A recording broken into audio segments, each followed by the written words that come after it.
Assalamualaikum warahmatullahi wabarakatuh. Perkenalkan, saya Andini dari kelas B. Tujuan saya di sini ingin menyelesaikan tugas akhir semester mata kuliah Sejarah Australia. Nah, pembahasan kali ini saya membahas tentang masuknya Inggris ke Australia dan dampak bagi suku aborigin. Berikut penjelasannya. Nah, yang pertama, masuknya Inggris ke Australia.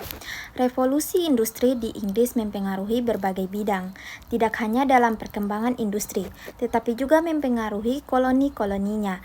Industri yang terus berkembang di Inggris beriringan dengan kebutuhan bahan baku yang terus meningkat. Kebutuhan akan bahan baku tersebut tidak dapat dipenuhi oleh Inggris sendiri, tetapi diperlukan juga sumber dari luar. Hasil dari industri tersebut juga perlu dipasarkan secara luas. Hal tersebut menyebabkan Inggris melakukan politik imperialisme modern dan imperialisme industri. Terjadinya revolusi industri ini terjadi bersamaan dengan kedatangan orang-orang Inggris ke benua Australia. Nah, selanjutnya suku aborigin. Penduduk asli benua Australia dikenal dengan sebutan aborigin.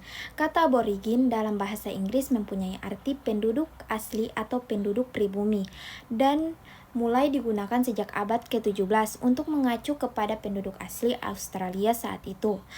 Suku aborigin sudah tersebar hampir di seluruh wilayah bagian Australia.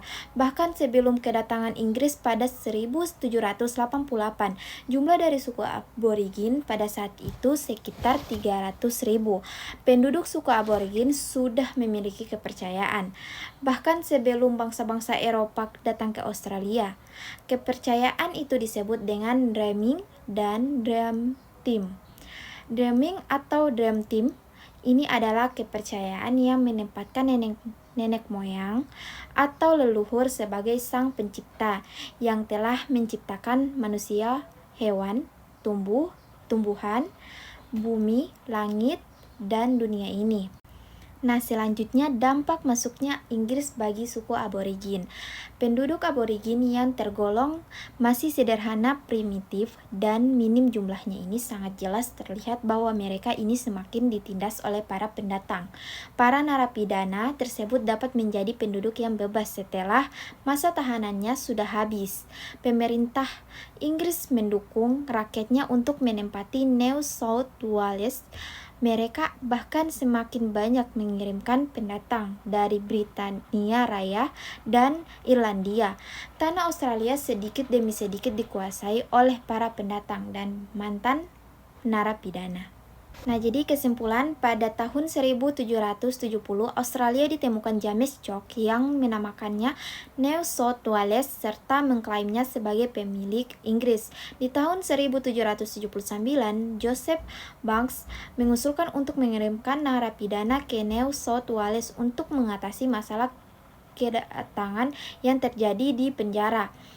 Australia sedikit demi sedikit dikuasai oleh para pendatang dan mantan narapidana. Bagi masyarakat aborigin dan penduduk kepulauan Selat Torres, invasi Eropa adalah peristiwa traumatis dengan konsekuensi abadi bagi cara hidup, kesehatan, kesejahteraan, dan identitas mereka.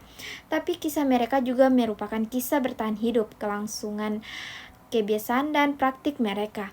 Pemerintah Inggris yang mengirim orang-orang yang bukan tahanan untuk mendiami wilayah Australia.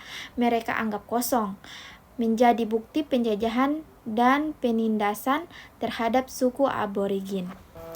Sekian pembahasan saya kali ini. Saya ucapkan terima kasih. Wabillahi taufiq wal hidayah. Wassalamualaikum warahmatullahi wabarakatuh.